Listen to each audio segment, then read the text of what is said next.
March to the midterms well underway now, and there's a battle for money in a big way. Peter Doocy is live on the Hill to take us through that now. We're told Republicans have raised a lot of loot. How about Democrats, Peter? There's a bright spot for Democrats, Bill, when it comes to Senate hopefuls. The Democrats have fewer candidates running for Senate, but they have actually raised in more money than Republican opponents. The latest numbers show 153 Democratic candidates have raised $286 million.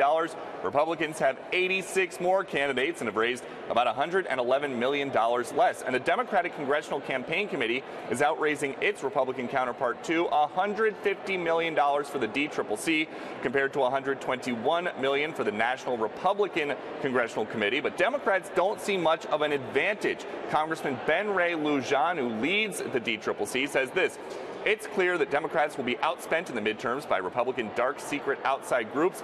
That's why we are working with the grassroots and all of our allies on the ground to outwork the Republicans and hold them accountable for a historically unpopular agenda." In terms of the bigger committees, the RNC does have about an $89 million advantage over the DNC. As for those Republicans, though, who are getting outraised, not all of them are worried just yet.